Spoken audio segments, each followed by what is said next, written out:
Welcome to another episode of Live with RxMuscle's March to the Olympia 2015, sponsored by Result Nutrition.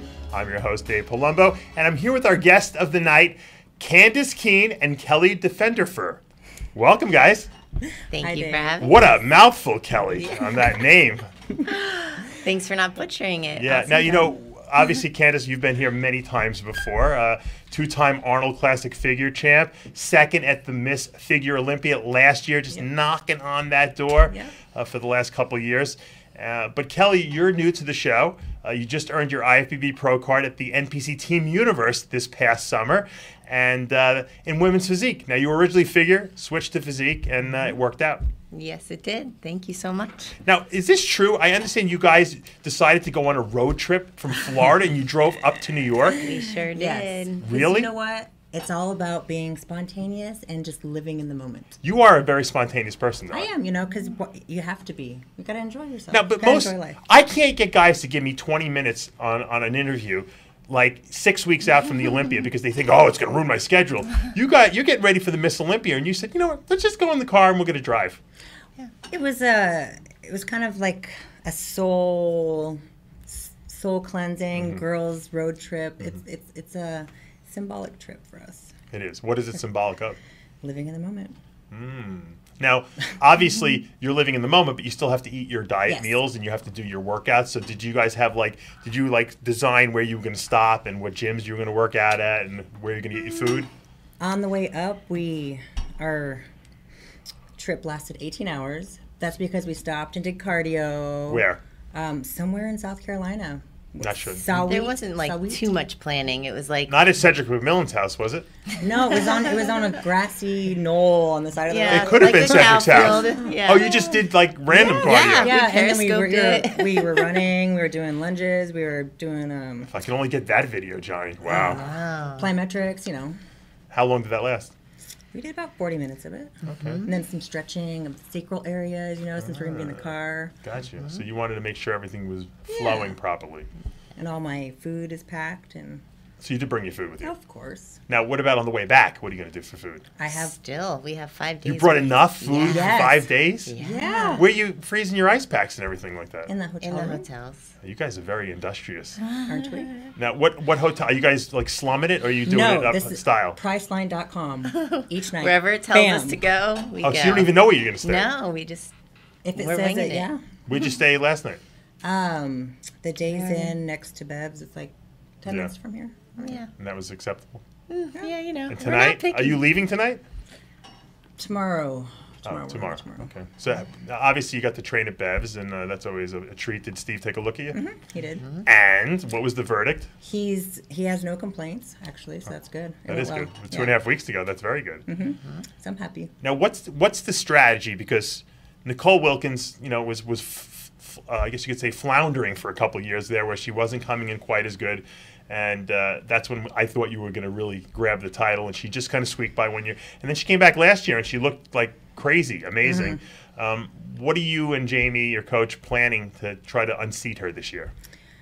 Well, I mean, I've tried to put, you know, obviously get more size, more proportion, and just come in with just a better package. And Jamie's actually happy with my shape so far. So, I mean, do you think you need better conditioning? From the Arnold, yes. What happened at the Arnold? Because I saw you were a little off your game. You know, I don't know, actually. Like, going into the Arnold, I was, you know, pretty lean, and that morning, I guess, I was just holding water. But the next week, I tightened back up. In Australia. Yeah. Yeah. So you have your good show days, you have your bad show days, you know. This is one of the first years that I can remember, maybe since you've been competing, where you haven't won a show. Is that messing with you mentally? No, because there's still one more show to go. Oh, so the Olympia is the show to win. Well, of course. Now, this is also the first year that you haven't really done more than 2 shows. Usually you're 2, 3, 4, 5 shows, and you have a tremendous amount of victories under your belt, and I know that you made some decent money for yourself in 2012 and 13. What made you decide to say, you know what, I'm only going to focus on these 2 shows this year? Doing that many shows burns the body out.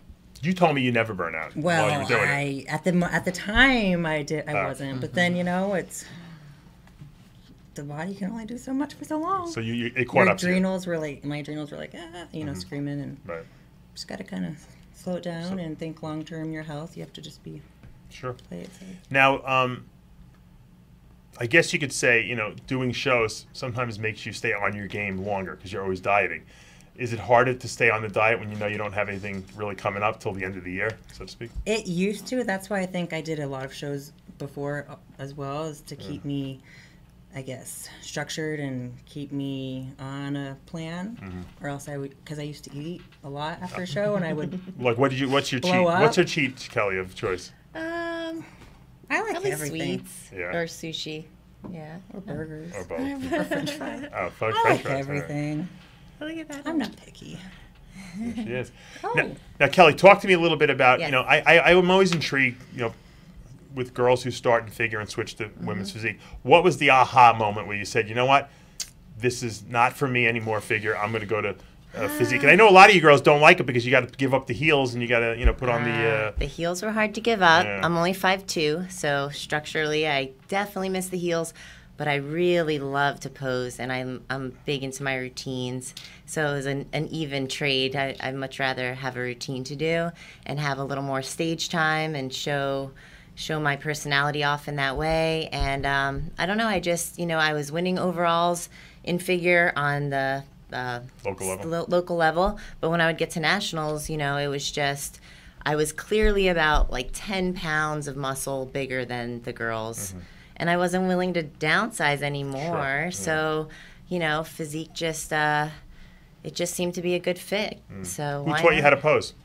My husband is my coach, and he's pretty much, I mean, I think I just taught myself the physique poses, figured out, spent a lot of time in the mirror, and, you know, just, I'm a coach as well. So posing is what I love, and I take my time analyzing it, and obviously critiquing, pictures. Nice. Wow, good pose. You know, I critique Juliana's poses a lot. I look up to her, so a lot of my side poses, I do more like her. And that's about it, yeah. Do you have a gymnastics background at all? I don't. I actually played soccer growing up, so I was more of an athlete. I guess I learned those like really young in some dance classes, and I've always been able to do them, and I've never lost my flexibility. So, and I do pole fitness as well. So Really? I did a pole fitness routine as a guest posing at the Florida State. So how would you compare your pole fitness compared to like Oksana and Krishina's pole fitness routine? Well, I mean, since, you know, obviously her background, you know, well, she's not a pole dancer either. I She's know. just crazy strong. Yeah, you know? and when I saw that, when I was exposed to that at the Arnold, I saw that live. I was like, oh, that is just the ultimate, to me, expression of female beauty and muscle all rolled into one. So I got into it right shortly after I saw her, and 11 months later into my training with pole fitness, I was utilizing it as cardio. I kind of got to a point where I just didn't know what else to do, you know, conditioning wise, and to get that really, you know, how physique just keeps getting leaner and leaner. Sure. And so I needed it to switch it up, and it helped kind of being short in stature. It helped kind of elongate my muscles. Nice. So I was able to, it streamlined my physique. Have you tried that at all? Yes. Candice? Oh, I got you her have? into it. Yeah. Yeah, Mr. Styles over there. Saw the whole Periscope. I Periscope 15 minutes. Really? Of like a freestyle pole thing with our friend Lynn, who is a pole instructor. Yeah. It's pretty fun. This might be a controversial statement by me, but I believe it to be true. Don't all women at some point really want to fantasize about being a stripper on stage? Absolutely. I mean, I think so. And I think that really gives you kind of the freedom to kind of release those Self-expression, and then you just kind of feel the inhibitions. music, and you just be yourself. And that's what Candice and I both try to, you know, when girls need help bringing that stage presence, about just what your presence is like on stage. It's kind of like tapping into your inner stripper, if you will. It's just it's a persona. It's a girl that, you want to be. And so why not be her for that 10 seconds that you get up there? Or take them to the field, right, in South Carolina. Yeah. And let them just express and be soulful, right? We're free spirits. Yeah, we are. All right, the Olympia's coming up, obviously. There's some new guns out there. There is. There's Candice Lewis. There's Latoya Watts. There's a whole host of, you know, Antoni's always a tough character, always, you know, biting at your heels. Do you worry about those? Do you worry about anyone, or do you just block out and worry about Candice? This prep, I haven't been on anybody's I guess, social media to see like what they're doing. Right. I don't care. It's all about, I'm just in focus mode. And it's just worry about myself. Where do you see Figure going? I mean, with the trends that you've been seeing and what you've been hearing, what kind of a physique are they looking for? Do you think they may rein it back a little this year? Because last year it got a little big and hard for. Well, from what I'm seeing, there's still, I mean, the look is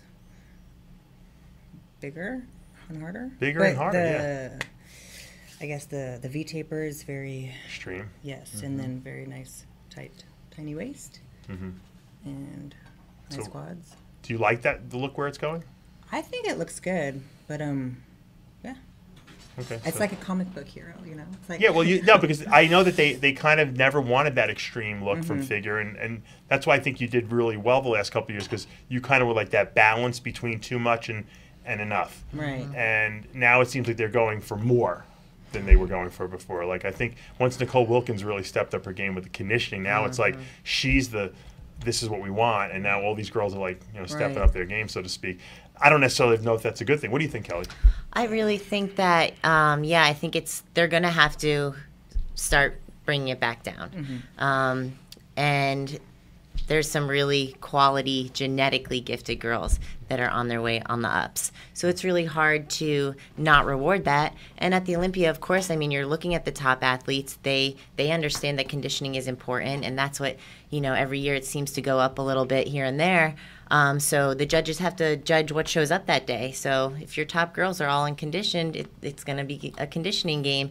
But I think that, you know, there's going to be a point where maybe right after this Olympia, they're going to try to reset the bar, I think, back to maybe something a little bit softer, still about the shape. Obviously, Figure's about the shape, but I really would hate to see Figure still getting rewarded for the conditioning, because it's doing the same thing to the Physique girls, and then Physique starts becoming bodybuilding, and that was the whole reason of eliminating female bodybuilding. So when is enough? And, you know, even Juliana, she has that beautiful overall package, and, you know, and I know she's hopefully going to stay true to herself. And she is. She told us she will not gain any weight. She'll be even lighter this time around. Exactly, especially in the glute region, you know, like how with men's bodybuilding, it's like, just turn them around. Let's see whose glutes are the most shredded, and that's, you know, that determining factor at the end of the day. And now that's starting to trickle into the other divisions as well. And it's like, you know, I mean, to me, some of the Figure girls look like they could have been Miss Olympia in women's physique when it first started. Absolutely. Right. And to me, that's worrisome, because I think Figure should be a softer look, a more beautiful look. And I think once the girls start getting too nasty, grainy, hard, I think it kind of it blends everything, becomes the same. You know, bodybuilding, physique, and Figure. You can't tell the difference when you see. I think, what was the picture, Johnny? We saw there was a picture of Nicole Wilkins posing next to the women's next to Dana Lynn Bailey, and I think she looked bigger than her. Actually, you've seen that picture? Yeah. Oh my God! I was like, there's no differentiation here. Exactly. The girl Joan Smith that just won. Yes. What did you think about her? So, right prior to me winning my pro card at Team Universe, I had done Junior USA's a few weeks prior, and Joan and I were competing. She won her pro card there. Right. And out of the 500 whatever competitors backstage, I literally handpicked her out, like saw her, and I was like, oh, I hope she's not in my class, because I was like, that's a physique girl, you know, because it just looked so close, like up close in person. Her shoulder was just as big as mine, and you know, it was like, and that illusion that she created was crazy. But she's probably not that big. No, she's not. Because she's teeny. She's very petite. Right. But I think that conditioning is where the lines are just so. Then I saw her put her heels on, and I was like, all right, good. She's not in. She's not good. Well, I think what happens is what these judges see is if they see this teeny waist, they think Figure. Right. It's okay for Figure. But you know, she could take those heels off and get on a physique stage and probably win some physique shows. You know, she might need a little more size, but it's not much. You know, preparing for these shows, has the prep changed for you much, or is it kind of like you got the rhythm down and you kind of do the same thing pretty much every time, and you know you're gonna pretty much more or less hit it at the same time at the same stretch? Well, this is my 7th year, 35th show. The first 4 years it was good, but then the last few years, eventually your structure is going to change and muscular imbalances. So that's what happened to me, and I had some issues the last year and a half. So the last year I've been training just more conscious of, definitely proper form, and then just making sure, the back is proper form. And I wear a weight belt, and I make sure I hit the stabilizers, like between your scapula and your glute medius and stuff. So that's the only thing that's changed. That's good that you're that aware of what is wrong and how to fix it. A lot of people don't have that awareness, and then they just keep coming and looking exactly the same. And that's not always good. Now, I understand that you've become recently available in terms of supplement contracts go. Yes, as of tomorrow, the 1st, I will be a free agent. So, number 2 figure competitor in the world is available for any of you guys out there who are supplement company-wise who might want to sign Candice. Are you available, Kelly? Absolutely. Now, I'm more interested. What about your social status? Personal life. You're married. You said. I am. Are you available or taken now? Or in transition. Transition. Okay. So you might be available. Right now, yes. I'm not available. I'm available for the Olympia stage. I got you. Right. But after the Olympia, and all bets are off. No pun intended. I don't know. She's like, yeah, she is. I've married a few people on this show before, because remember Morty the Jew we had on here? Morty the Jew found his wife on this show. His wife found him. Like you were the I made the shit up, as they say in Yiddish. Yeah. No, well, not really. The matchmaker. He was on here. He said he was single, and some girl saw him, and she's like, "Oh, she's perfect for me." And they wound up getting married like 6 months later. Yeah, that's cool. So that's cool. So you never know. Juliana's also single. Isn't it amazing? The top athletes in the world are single. There's got to be something to it. I'm convinced that what happens is you become married to your profession, job, your sport. Yes, and then the partner has to be completely, obviously supportive, but also accept the life of a competitor and everything that has to do with it, especially in prep. Yeah. And if selfishness is going to be part of that prep issue, you have to. Yeah, no, it's difficult to find someone who will understand that life, and it's probably harder for. Well, it's probably harder for women, I think, than for men, because the guys seem to find women that are cool with cooking their food, but I don't think you're going to find any guys who are going to be cooking your food anytime soon. Probably not. No, I cook it. I just throw it in the oven. How's the cakes business coming? Good. You still doing them? Cookies, excuse me. Cookies. Pro cakes. Pro cakes. Yeah, it is cakes. With the Z. Okay. Pro cakes with the Z. Yeah. I kind of put it on a little back burner for a few years, but I'm trying to bring it back because they're amazing. I love them. They're so good. They are good. But they fueled the road trip a lot. Did they really? Oh yeah, we brought a big bag of them. Well, she's not supposed to be eating them. No, well, they are completely contest prep friendly, but no, she's not eating them. Friendly, but not familiar. She feeds them to me. Oh, you eat them. She vicariously. I smell it to get the senses, because all senses are, Yeah.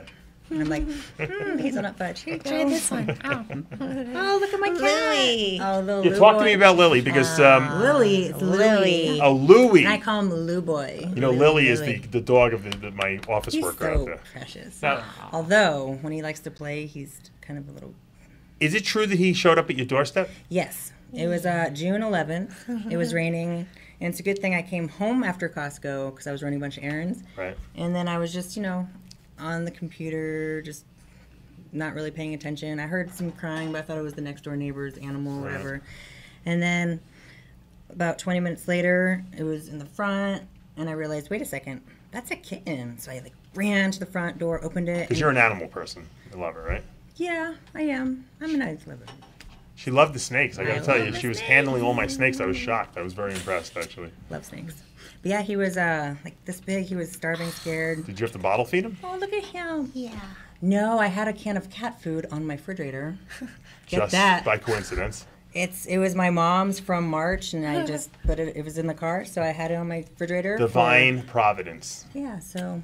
You fed him. Fed him, and then as soon as he was done, he climbed up on my shoulder. He looked at me, and I even have a picture, and he was like, "Mommy," seriously. And then right after that, he was just laying, just very submissively, just in my arms, and just on his back, and it was meant to be then. Yeah, so I'm like, I'm gonna keep this guy. Did you have to go take him to the vet and get him defleed and all that stuff? 4 times, actually. He had fleas, but I bathed him in Dawn soap because I YouTubed it, I Googled it, and it actually works. It did? Yeah. Wow. So and I think that's why he likes water right now, because... You took away all his itchiness. One, because I gave him a bath. Yeah. And he Well, you're supposed to bathe cats. A lot of people don't do it. That's why cats don't like the water. But if you do it on a regular basis, they seem to like it. Now, I see he's been scratching you up a little bit. Yes, I'll look at that one. Yeah, so he's very affectionate. He likes to, I call that the mommy baby cuddle time. He does it every day. Is he protective over you? If like someone else tries to come near you, does he get jealous? He was jealous of her. Ooh, the first night I slept over, he was like, he's like, then I made sure I put in enough cuddle time with him, and he's okay. But he's a double agent now. Yeah. He wasn't liking not the attention, not on him. Yeah, because I'm always giving him attention, and he's mama's boy. And well, it was great having you guys come in here at the last minute. We always like these spontaneous appearances, and Thank you for having us. You know that I'm one of your biggest fans. So I want to see you win the Olympia, obviously, and I'm rooting for you. And I think that you're looking real good. And you want to give us a little pose there, Kelly? Ooh. Why don't we have a pose down with you? Let's see a double bicep pose. Now. Actually, I you got some good guns, Candice. I've seen you hit those things before. Good guns. Tampa Pro after Saturday night, we were just kind of hanging out, and I was doing some women's physique posing for her, and then her and Eric, her husband, were like, because you got the good delts and everything. Yeah. Let's see. Hit a double bicep for us. Yeah, do it. Candice. I'm gonna use that screen. Yeah. You can look into the screen. Wow. Yeah. Maybe you have another career after she wins Olympia, we're gonna. Let's see, Cal. Let's see yours. You know what? You're sleeveless. But I have like really bad biceps. They're baby biceps. Oh, they're good. They're excellent. You guys are so modest. Baby. Well, when's your pro all the debut? years of figure, I was like not training my arms because I was just focused on the delts. Sure. So I am playing catch up with the biceps, and I need to. They've caught up. When's the pro debut for you? I have not decided. Sure. I need to figure out what the best approach and kind of strategize a little bit about it. Yeah, but I did 4 shows leading into Team U, so that in a 6-month period. You're a little burnt. So it was time to shut it down, and yeah. Good luck next year. Thank you so much. Good luck at the Olympia, Candice. Thank you. Yay. All right, that's another episode of Live With. I'm your host Dave Palumbo, and I'm saying see you next time.